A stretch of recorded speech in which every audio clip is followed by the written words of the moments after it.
Pois é, bom, você está lançando um livro, né? Doces e Encantos em Tempos Amargos, né? O livro que você está lançando. E conta pra gente de onde que nasceu essa ideia. Basicamente, nasceu de uma memória de minha infância, porque a parte bem importante da narrativa é o espaço em que ocorre, o espaço físico, em que ocorre toda a história, né? E esse espaço é bem parecido com o espaço que eu vivi quando eu tinha a idade assim de entre 5 e 8 anos, vamos dizer assim, 5 e 10 anos. Então, essa memória desse espaço assim, bem rural, bem bonito mesmo, né? Uma área assim que eu fui uma criança feliz naquela época e ficou na minha memória. E eu falei, um dia eu quero retratar isso daí. E é isso. E assim nasceu o livro. E assim nasceu essa ideia. A ideia, em princípio, era trabalhar algo relacionado, bem mais relacionado ao espaço mesmo, entendeu? Escrever pequenas histórias naquele espaço, de coisas que eu vivi na escola, quando criança e tal. Mas depois acabou saindo uma narrativa longa. Mas, Luísa, o livro ele toca num tema assim, um tema que está sendo comentado, né, nesse momento, que é o tema da ditadura militar, né? Como que você encaixou nessa ideia desse livro esse tema assim tão doloroso, digamos assim? Sim.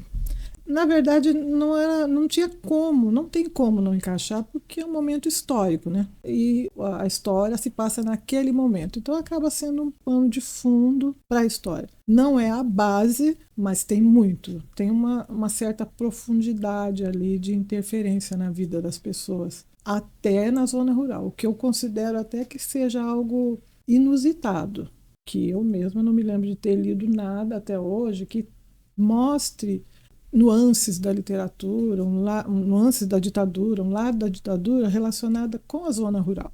Eu não me lembro e outras pessoas com as quais eu conversei também não. Então, foi importante retratar isso. E não tinha como fugir também, porque era um momento histórico forte, poderoso, né? Isa, quando a gente pega o nome do livro, Doces Encantos em Tempos Amargos, é um nome poético e traz uma dualidade super interessante, né, do nome, né? Doces Encantos em Tempos Amargos. Sim. Da onde surgiu essa ideia desses tempos amargos, desses doces encantos? É absolutamente estudado, pensado, planejado, porque, como eu falei, é um momento histórico muito forte, muito grave, inclusive, né?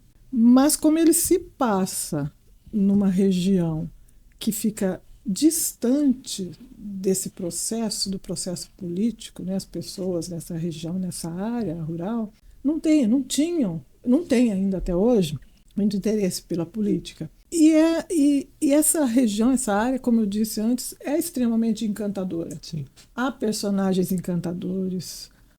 Eu peguei, assim, por um viés de encanto, de realismo fantástico até, para lidar um pouco com a história. Então tem bastante de realismo fantástico, então tem personagens encantadores, personagens fantásticos. E a história, na primeira fase, porque não é só na região rural, na primeira fase, é relacionada com a produção de açúcar, de uma grande usina de cana-de-açúcar. Então, é doce. Sim.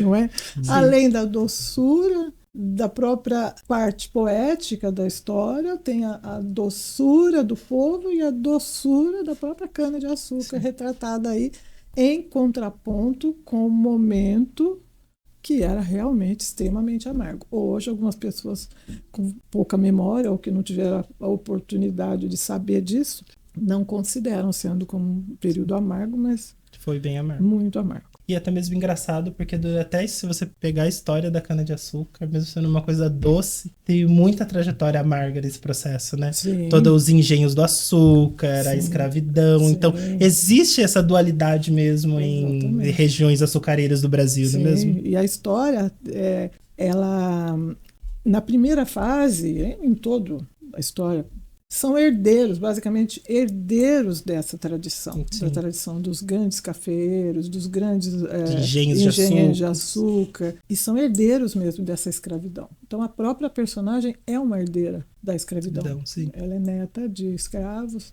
E a vida dela é um processo de tentativa de identidade também, no fim das contas, como criança negra, depois como jovem negra, depois como adulta negra. Ficou à margem da sociedade. Toda aquela população ficou à margem da sociedade e até hoje. Até hoje isso acontece, né? Sim. Coisa, você pode compartilhar conosco assim um trecho desse livro marcante para você, que foi marcante, um trecho ou talvez mesmo até um capítulo do livro? Bom, assim, de memória, né? O livro tem muitas camadas. Eu considero que ele é muito intenso em muitas partes. É uma cebola. É uma cebola. Você vai descascando, chorando e vai achando as camadas. Sim. Mas não é só lágrima não, viu? Porque além do realismo fantástico, tem muito de...